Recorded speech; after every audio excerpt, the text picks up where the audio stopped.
everyone, and welcome to episode 2 of Met by Love. I hope you've all had a good start to your week. I hope you had a good Memorial Day, because I'm coming in for some refreshment in the spirit, and this is much needed for me, as well as I hope it's a blessing to you. I've had a rough last week, you guys. I lost my voice, and it's just now coming back, so if I'm a little quiet, that's because I lost my voice. And I'm glad that it's back because I have some good words for you today. And I'm really excited for this episode. So this week I felt to talk about God's plans and his perfect timing and a certain special word that I've learned recently. And so this last Wednesday, when I was actually praying about what I should speak on for this week, I was led to 1 Samuel, and specifically about King Saul, and the Lord actually gave me a word on obedience. So I, wrote this down in my notes, and then I closed them, and I went to our Wednesday night service, and at Wednesday night service, my pastor Tim, who was speaking, actually spoke a little bit about King Saul, and had a very similar word on obedience. So that was a little confirmation for me. Then also, just yesterday on Sunday, my senior pastor Fred spoke on King Saul, and so I was like, you know what, it must be the right thing.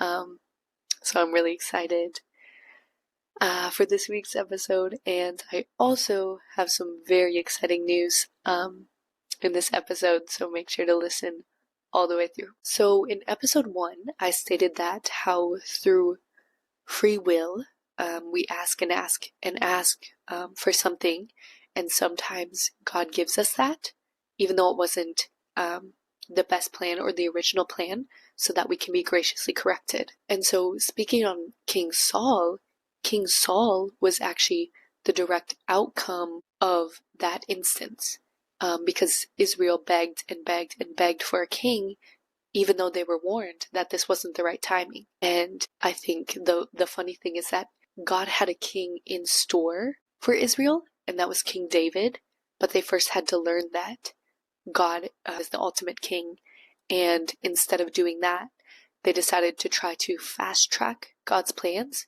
which actually ended up delaying them because they were sent a not so great king, King Saul, before they were given a great king, King David. And relating to this, like one of my pastors, Pastor Tim, always uses this example, saying that in the instance of birth, we don't a lot of times see issues with babies staying in the womb too long, but we definitely see issues with premature babies, and that's because they aren't formed completely.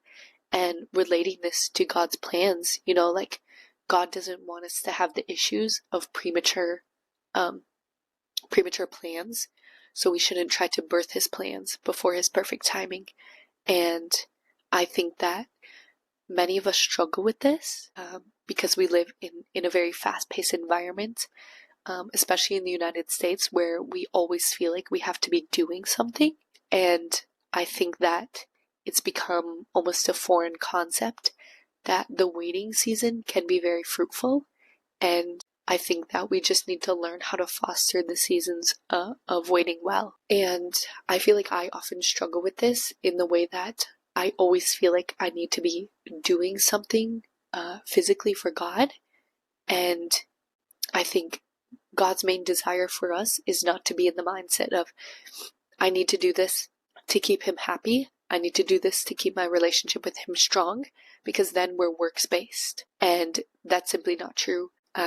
Because I think the biggest thing that we can do to keep a strong relationship with the Lord is, always have reverence for the fact that Jesus died on the cross for us, and also to stay in the heart posture of love for him and love for his people, because the heart of the matter is always the matter of the heart.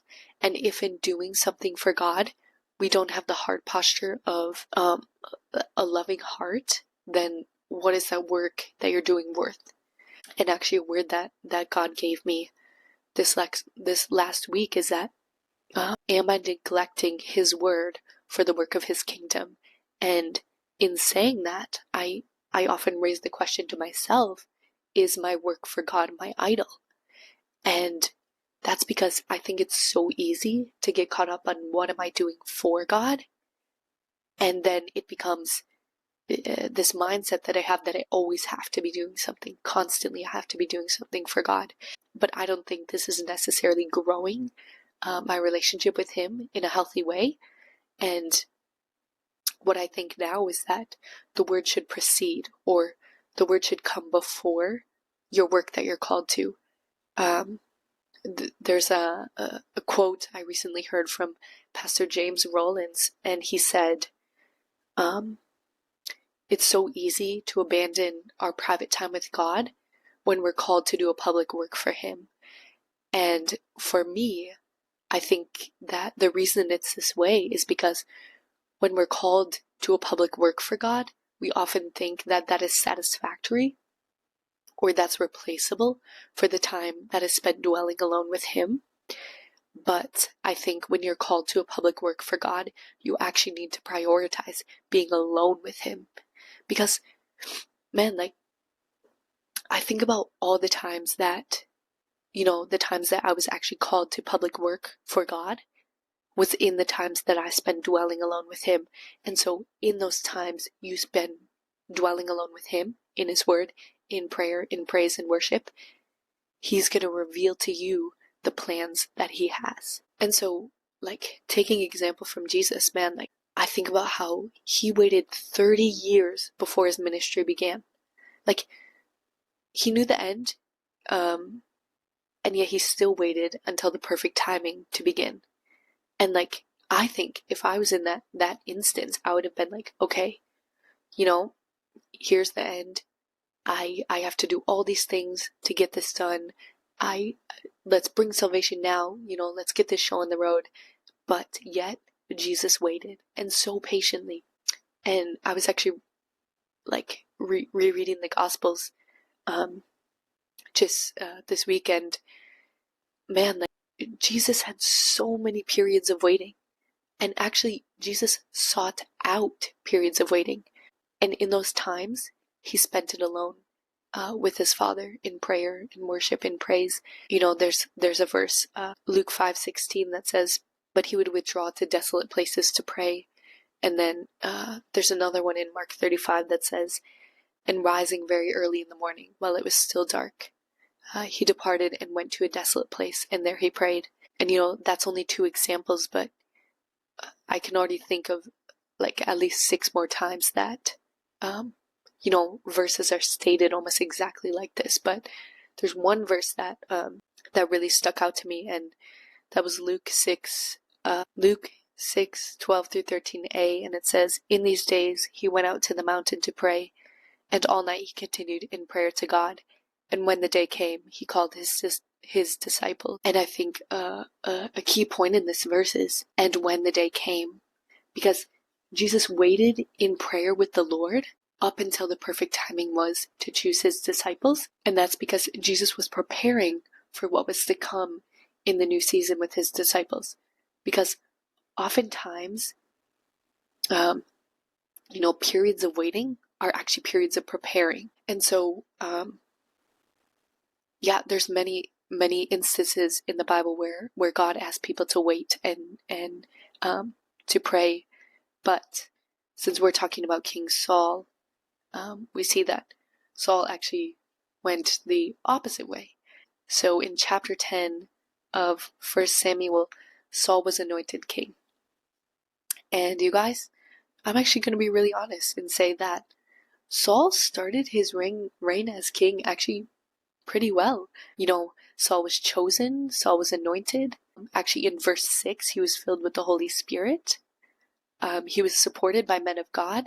And at the beginning, he was wise, actually, in trusting God's plans. And so Saul had many advantages that the Lord had given him, but Saul had to actually choose to walk in those advantages instead of choosing his own way.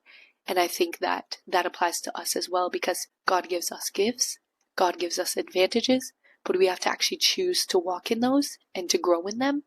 because we soon see that in First Samuel, Saul actually chooses the opposite way, and he chooses to go his own way, and it doesn't turn out good. So yeah, after Saul was anointed king, immediately there was war, and this had me really thinking, because I was like, Israel asked and asked and asked for a king, and now they have a king, and yet there's still issues.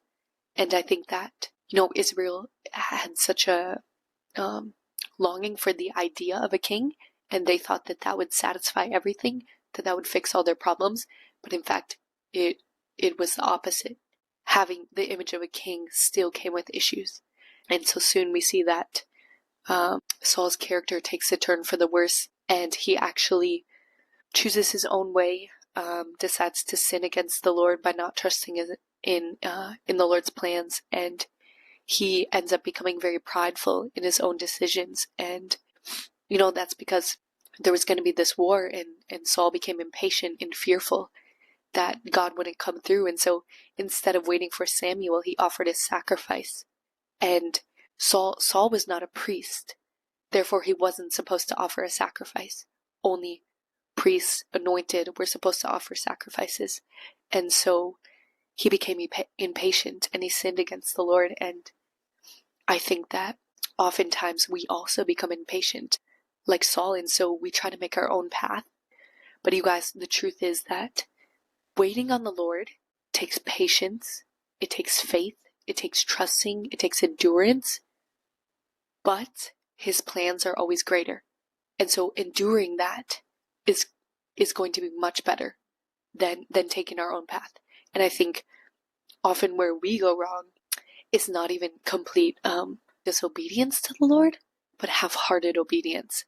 When we half-heartedly obey the Lord, we're actually acting upon our own condition. We're saying, yes, God will trust you in this, but I won't trust you in this.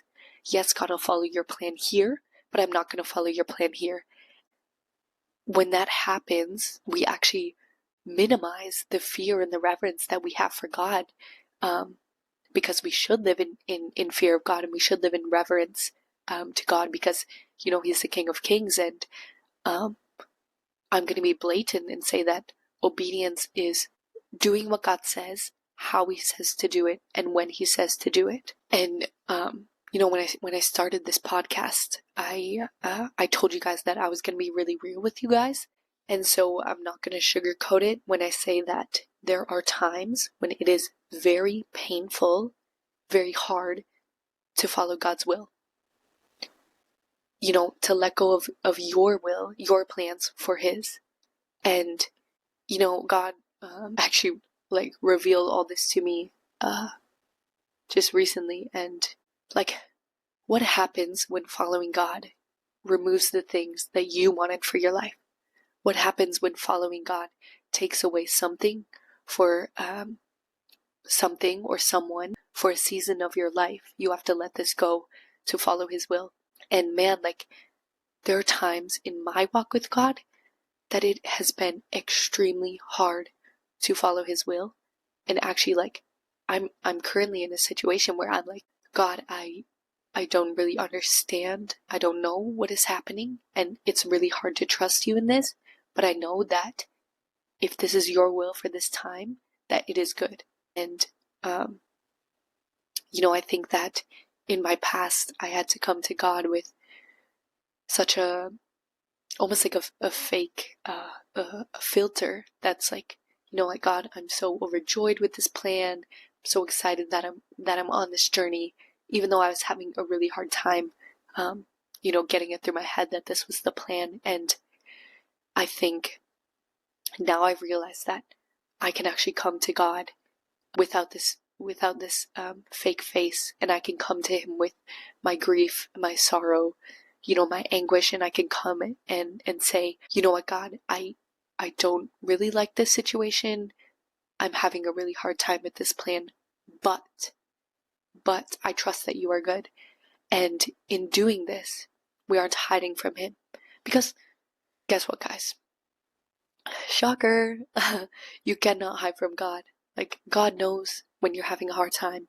God knows your grief, your sorrow, your anguish, your pain.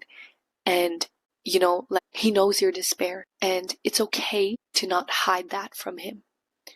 Because, man, like, I think about the Psalms. Like, 70% of the Psalms, you guys, are lamenting. And that's because God doesn't ask us to deny the reality of hurt, but instead to let praise arise in that reality. Because if you want kingdom peace, the simple answer is worship, prayer, and praise. Because Psalms, you guys, was originally written as a prayer book for the Israelites as they waited for the Messiah. All this anguish that the people experienced, all this pain that they were going through, they were able to pour out onto the Lord, acknowledge the difficulties, exalt it to the Lord. Therefore, the pain didn't have power, and the power was in the faithfulness of God. The power was in the fulfiller of promises. You guys, there are going to be times in your walk where there's pain and difficulty in following his will, but God always comes through with his perfect timing and his perfect plan. And so going off of that, there's actually a word that I learned recently, and that word is kairos. And this is a word that my pastor Fred kind of, I heard it from him first, and I've been holding on to the meaning of this word. It has actually brought me so much peace in hard situations and in situations where I don't really understand. And so I want to share it with you guys. And this word kairos is a Greek word that in the New Testament means the appointed time in the purpose of God or in due season.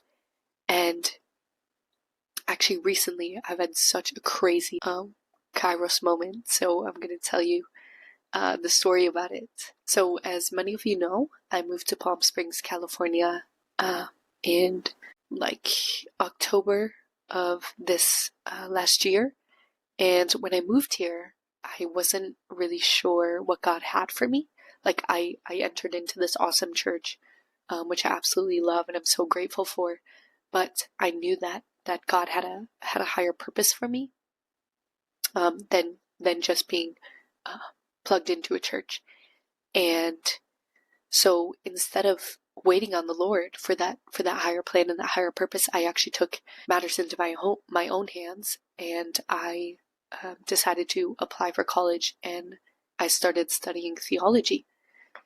But on May 3rd, I was wrapping up my final essay for my first semester courses of college, and as I was typing on my computer, all of a sudden a word came into my head, and it was drop out of college. And I think normally I would have questioned God in this and asked oh, are you sure? And I think that's important. But in my instance, I recently have thought about, is clarity your idol? Is your need for clarity your idol when I already spoke it to you? And so I would waste all this time, needing a very, very clear answer instead of just trusting God that he put that in my head and trusting him that this is his plan. And so, I took it as it was. I texted my mom and I said, Mom, I'm dropping out of college. And she was not surprised at all. She was like, I know your heart is the nations. I know that you want to go into missions long term. And I knew that you wouldn't be able to sit down for 3 years and study. And so then I picked up the phone and I called my advisor and I said, I'd like to cancel all my classes. I'm dropping out of college. And she tried to reason with me, of course. She was like, are you sure? This could help you. And, I don't doubt that it would help me. But the fact that God spoke it to me and said, you need to drop out of college. And I needed to trust that was true and that was his word. And so I told her, no, thank you. So I officially dropped out of college. And then, so Friday, Saturday, and Sunday, I prayed so fervently to the Lord. I was like, you had me drop out of college. Now you have to reveal a plan. I dropped out of college because I knew it was you. So I'm going to trust that you have something for me. And so I prayed Lord, give me a plan, show me your plan, reveal your plan for me here? Why did you call me here? And so that Sunday, 3 days after releasing my plan to the Lord, dropping out of college, my senior pastor, Fred, who I haven't really had the pleasure of meeting yet, turned around and he was like, "Hi, your name is Cami. It's so nice to meet you. I've heard a lot about you." And I introduced myself, and he was like, "So what did you do prior to coming to this church?" And I told him that I was in missions and how I want to get back into that, and I want to go long term eventually.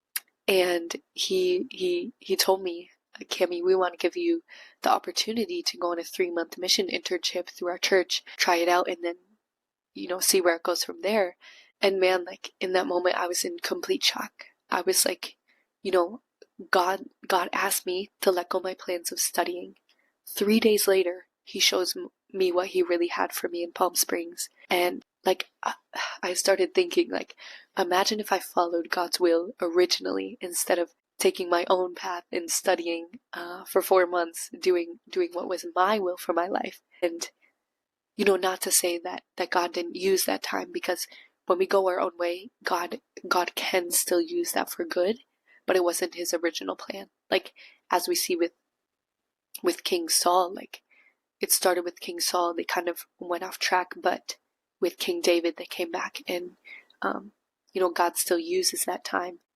And like with my time of studying, I feel like I learned a lot, but it's so crazy to me that as soon as I released my plans to him, he revealed his plans to me. And I think, like, now that's a Kairos moment.